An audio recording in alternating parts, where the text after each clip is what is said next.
she would keep up the regular weekly prayer meetings and provide a center there in London for returning missionaries. She would attend to daily business and correspondence while passing along any letters the council needed to handle.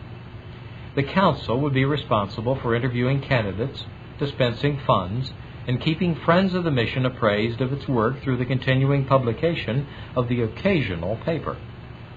Though confident that business at home was again in good hands, as they left once more for China, funds were still low. The mission's bank account was a paltry £21 when the Taylors set sail, but there was no debt, and Hudson was able to write in a letter to friends of the mission, "Now that the work has grown, more helpers are needed at home, as abroad, but the principles of action remain the same. We shall seek pecuniary aid from God by prayer as heretofore. He will put it into the hearts of those He sees fit to use to act as His channels. When there is money in hand, it will be remitted to China. When there is none, none will be sent, and we shall not draw upon home, so that there can be no going into debt.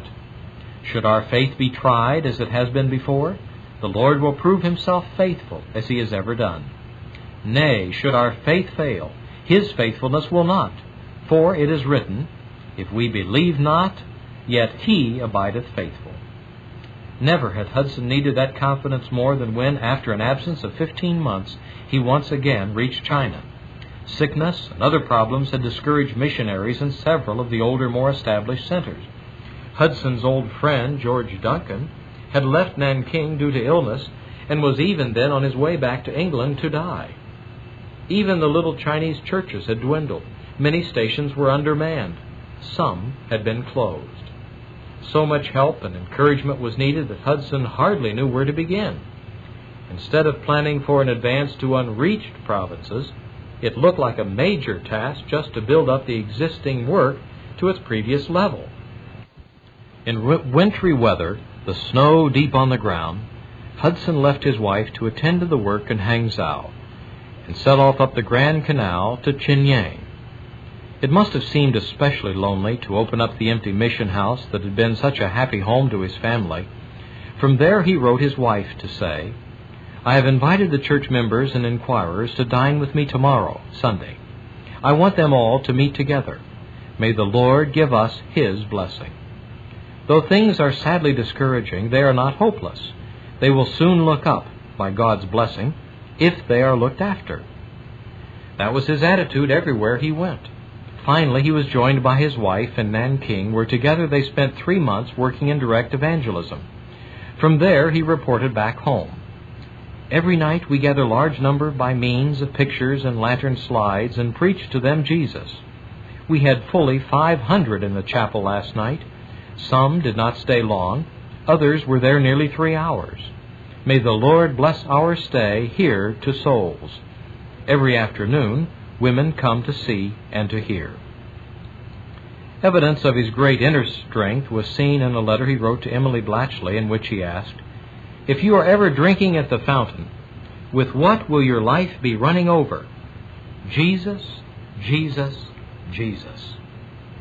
It was a full cup of faith that Hudson Taylor carried, and the overflow of that spirit proved to be just what was needed by the mission in China. His visits accomplished their objective of encouragement and were continued until he had been at least once to every station and almost every outstation in the mission. And his concern was not just for his fellow missionaries. Everywhere he went, he sought out the Chinese Christians to help and encourage them as well. When they could be together, his wife's assistance was invaluable. They would work at times far into the night attending to correspondence.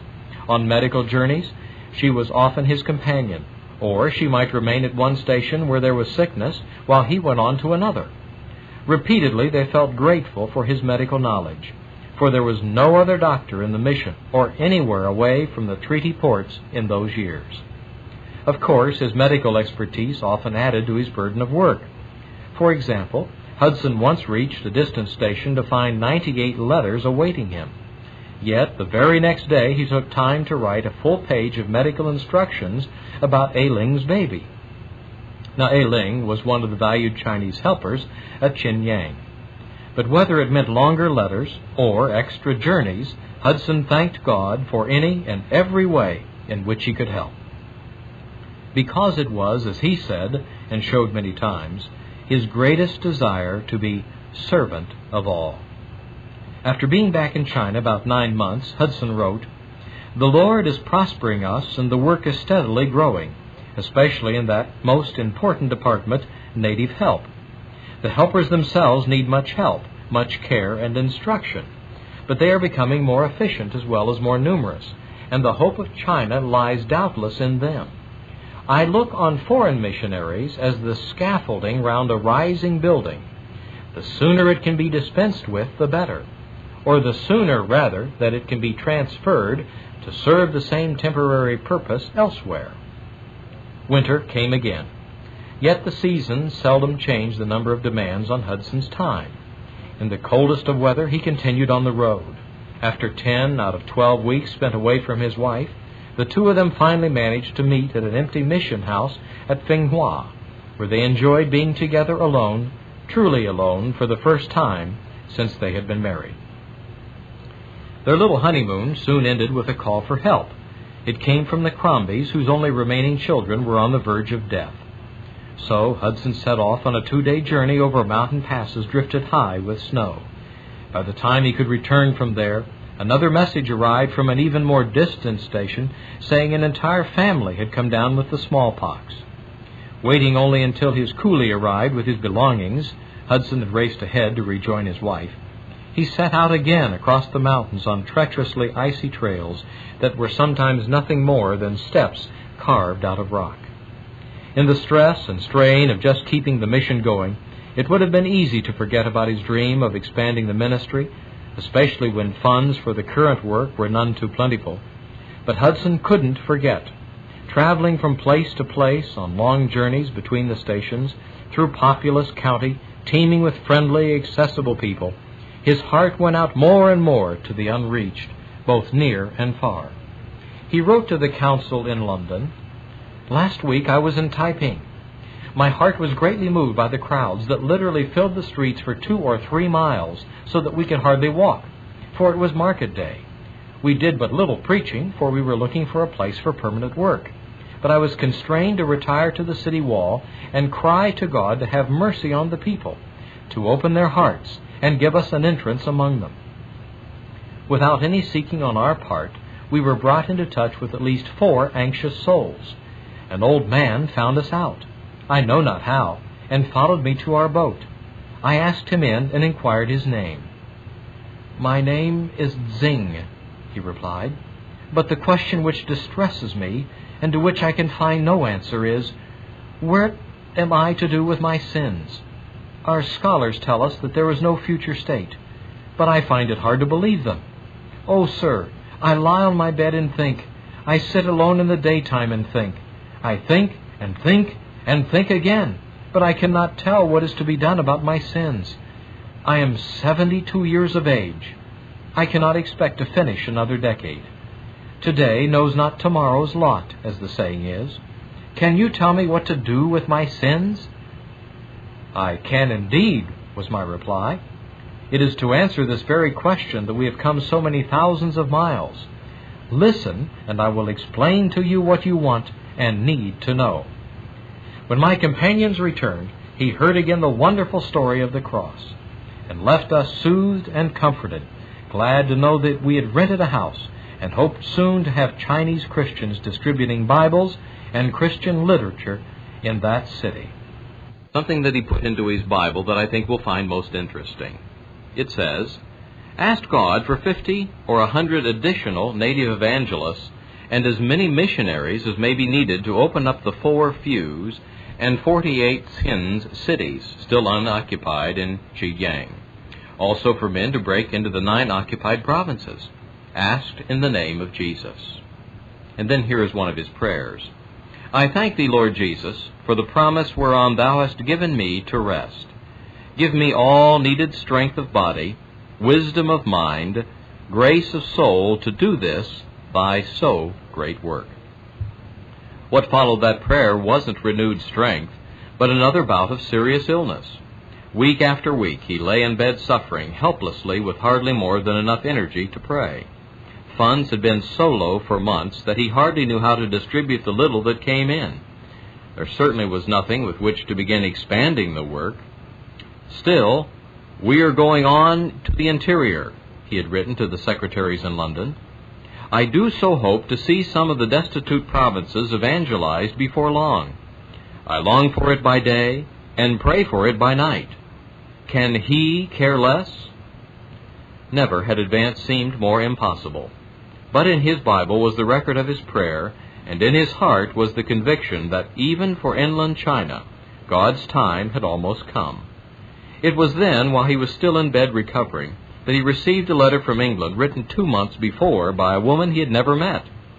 Her trembling hand had written, "My dear sir, I bless God. In 2 months I hope to place at the disposal of your council, for further extension of the China inland missionary work, £800. Please remember, for fresh provinces." I think your receipt form beautiful. The Lord our banner, the Lord will provide. If faith is put before and praise sent up, I am sure that Jehovah of hosts will honor it. £800 for fresh provinces, even before he recorded his prayer in his Bible? The letter had been sent, and God had been answering his request. Surely, he thought, the time for advancing the work had come. But Hudson couldn't see the dark days that still lay ahead. 1872 to 1876. Hudson was so encouraged by the answer to his prayer that he soon recovered enough to travel back to the Yangtze Valley to find spring weather and a warm new enthusiasm spreading throughout the mission. In Xinyang, as in almost all the stations, Chinese Christians seemed to be growing rapidly in their faith. New converts came to the churches, and Chinese leaders were encouraging and instructing their own people. Calling as many missionaries as could leave their stations, Hudson convened a special conference in Xinyang. All those who came found inspiration in the good reports of their colleagues' progress, and the group joined together in prayer with Hudson before he and Mr. Judd set out up the great river in search of a new base city from which he could move on into the westernmost provinces of China. Before he left, Hudson wrote, "Is it not good of the Lord to encourage us when we are sorely tried from want of funds?" It certainly wasn't an abundance of supplies that accounted for the heightened enthusiasm within the mission, and it wasn't because everything now seemed to be going Hudson's way either. While in Xinyang, Hudson had received the surprising and disturbing news that Emily Blatchley had fallen seriously ill back in London.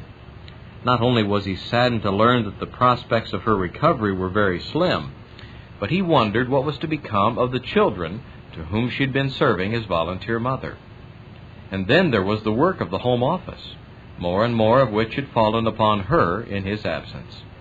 She not only operated the mission house, she took over the editing and distribution of the occasional paper, dealt with much correspondence herself, and conducted the regular prayer meeting on behalf of the mission. Hudson confided in a letter to a Christian friend before he left on his longest journey yet up the Yangtze, saying, "Never has our work entailed such real trial or so much exercise of faith. The sickness of our beloved friend Miss Blatchley, and her strong desire to see me, the needs of our dear children, the state of funds, the changes required in the work to admit of some going home, others coming out, and a further expansion, and many other things not easily expressed in writing, would be crushing burdens if we were to bear them. But the Lord bears us, and them too, and makes our hearts so very glad in Himself. Not Himself plus a blank check, just Himself, and that I have never known greater freedom from care and anxiety." The other week, when I reached Shanghai, we were in great and immediate need. The mails were both in, but no remittance, and the folios showed no balance at home. I cast the burden on the Lord. Next morning, on waking, I felt inclined to trouble, but the Lord gave me a word. "I know their sorrows, and am come down to deliver. Certainly I will be with thee." And before 6 a.m., I was assured that help was at hand, when near noon I received a letter from Mr. Mueller, which had been to Ningpo